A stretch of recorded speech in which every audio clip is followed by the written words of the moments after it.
Assalamualaikum warahmatullahi wabarakatuh. Perkenalkan, nama saya Sabrina Septi Pramukti dengan NIM 226121180 dari kelas 6F. Di sini saya ingin menyampaikan materi sebagaimana bertujuan untuk memenuhi ujian tengah semester. Oke, di sini saya akan menjawab nomor 1, 2, 3 sebagaimana yang sudah diberikan soal oleh Bapak dosen. Yang pertama, tanggapan mengenai terhadap tuduhan orientalis tentang Islam.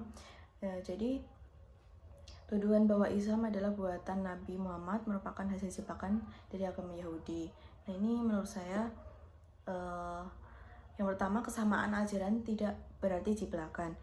Jadi, di Islam mengakui bahwa Nabi Musa dan ajaran Taurat berasal dari Allah, sehingga wajar jika ada kesamaan dalam prinsip-prinsip tauhid.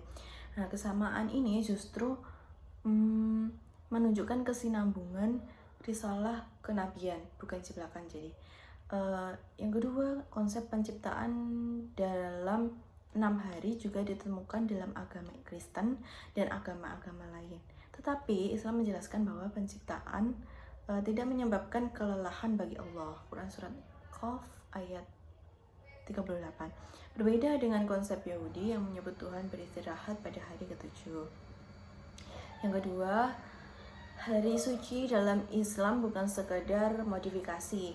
Jadi di umat Islam itu mengharapkan hari Jumat sebagai hari suci, hari utama, bukan karena meniru Yahudi, tetapi karena wahyu Allah dan hadis Nabi Muhammad SAW yang diriwayatkan dari hadis riwayat Muslim nomor 854. Jumat dipilih sebagai hari berkumpul dan ibadah utama umat Islam. Nah, berbeda dengan konsep sabat Yahudi yang melarang berbagai aktivitas. Yang ketiga, kosakata dalam Al-Quran tidak membuktikan jebakan. Nah, di sini banyak bahasa yang saling memengaruhi, termasuk bahasa Arab dan Ibrani yang berasal dari rumpun bahasa Semit. Penggunaan beberapa istilah serupa bukan berarti Islam meniru Yahudi. Nah, tetapi karena keterkaitan linguistik alami.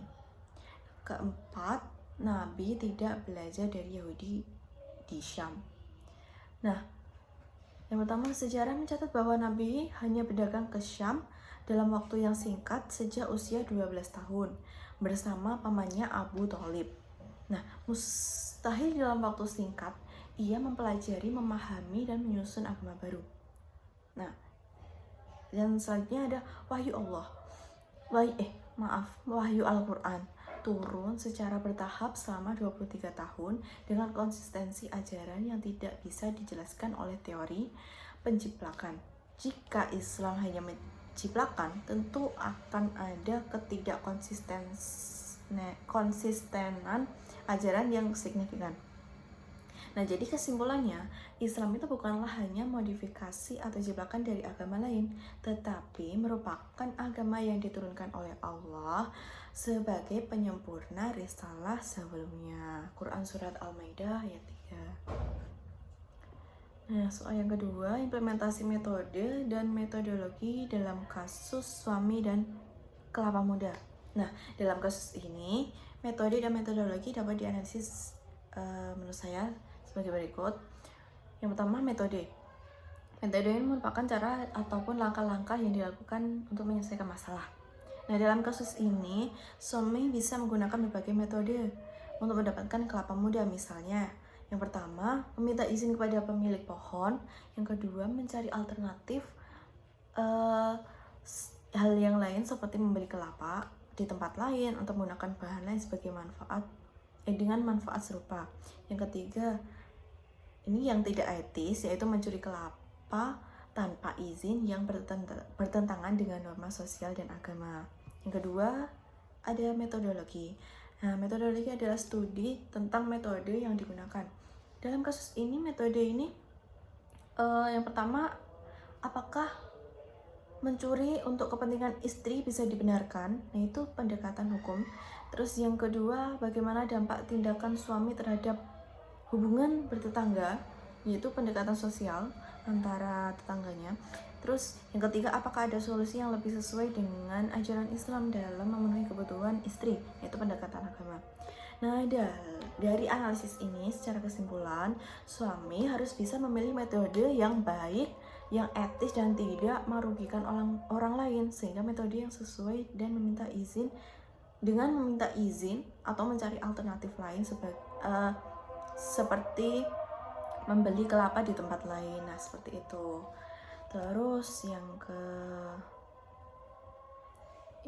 ketiga, jadi ada peta konsep MSI dan Islam sebagai ilmu pengetahuan. Yang pertama, peta konsep MSI, metodologi studi Islam, itu ada objek kajian, metode kajian, dan pendekatan kajian. Yang pertama, objek kajian. Jadi Islam itu sebagai agama yang mencakup aspek akidah, ibadah, dan muamalah. Dan yang kedua, metode kajian, yaitu diantaranya ada bayani, burhani, irfani.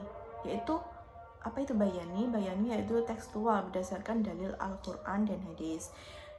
Yang kedua, burhani, secara rasional, itu menggunakan akal dan logika. Terus irfani, intuisi, yaitu melibatkan pendekatan sofistik atau spiritual.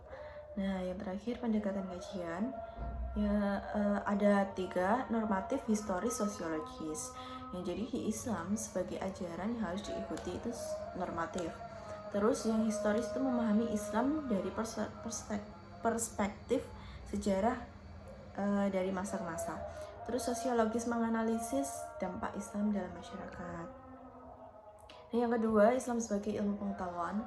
Jadi Islam itu bisa disebut sebagai ilmu pengetahuan karena memiliki objek kajian yang membahas aspek ketuhanan manusiaan dan alam semesta. Terus menggunakan metode ilmiah. Nah, studi Islam bisa dianalisis dengan metode tekstual, rasional, dan empiris. Nah, dan juga dapat diuji dan dikaji. Ajaran Islam seperti dalam ekonomi syariah dan sains Al-Quran bisa diteliti secara akademik. Nah, jadi kesimpulannya, Islam itu bisa disebut sebagai ilmu pengetahuan karena memiliki sistem kajian yang terstruktur dan dapat dianalisis secara ilmiah. Oke, sekian dari saya. Apabila ada kurang dan lebihnya saya minta maaf. Wabillahi taufik walhidayah. Wassalamualaikum warahmatullahi wabarakatuh.